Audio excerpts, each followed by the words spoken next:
מתנות קטנות, מישהו שלח לי מתנות קטנות, כמו הכוח לקבל את מה שאין, את מה ש...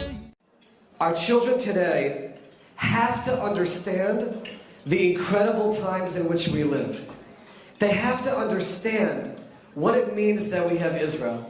And I have two stories in my mind, which I tell in every school that I go to and every opportunity that I have, which captures this idea. The first story.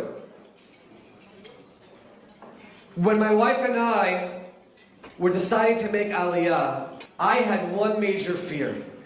And that fear was, how am I going to tell my grandmother that we're moving to Israel? How can I do this? My grandmother's a Holocaust survivor.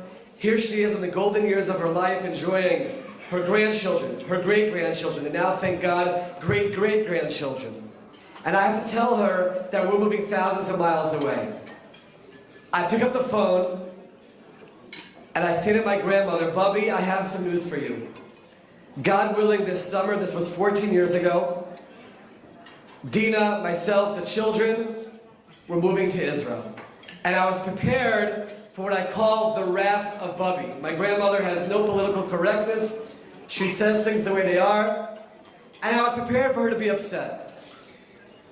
After I told my grandmother that we're picking up and moving to Israel, my grandmother responded with the following. She said, Baruch atah Hashem, Elokeinu melech haolam, shehechiyanu v'kimanu v'higiyanu lazman hazeh. Took my breath away. My grandmother, a survivor of Auschwitz, was able to understand that even though it means that her grandchildren and great-grandchildren will be far away, she understands the magnitude of the times in which we live. That is one story which captures the magnitude of the times in which we live. And my grandmother, may she live and be well, found the strength to make the trip to Israel, and she sat in my Knesset office 70 years from her liberation from Auschwitz. And she said to me, Dov, this doesn't make any sense.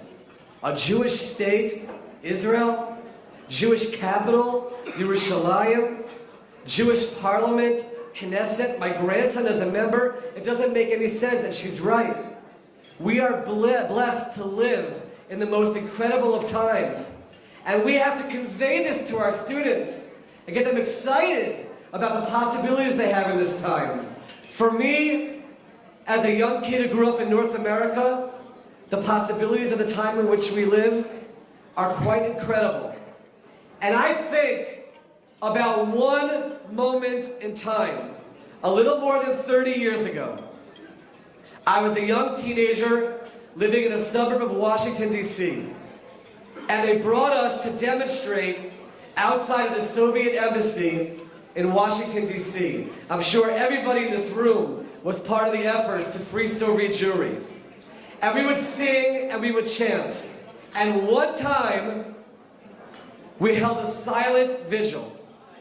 And we stood there with signs across the street from the Soviet embassy. I remember it like yesterday. I stood there like a good kid holding my sign.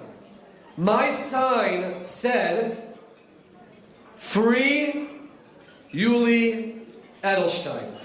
That was my sign. Shir HaMa'alot B'shuv Adonai Shivat Zion Hayinu Kechomim. You want to hear Hayinu Kechomim, or like dreamers? 30 years after that moment, I was blessed to serve as a member of Knesset, and the speaker of the Knesset was Yuli Edelstein. 30 years beforehand, just a regular North American kid, not thinking about Aliyah, not thinking about politics, and at that moment, Yuli was suffering in a prison cell in Siberia. And now we're reunited in Israel, in Yerushalayim, in the Knesset. We are blessed to live in the most incredible of times. And the challenge for all of us as educators is to inspire our students to not take it for granted, to realize how special these times are, to inspire them to stand up and say, I want to be a leader. I want to be a part of this. Whether in Israel or the diaspora, I want to do my part for Israel. I want to do my part for the Jewish people. I want to be part of what Mark Twain called this immortal people who never wither, who never weaken, and will only get stronger.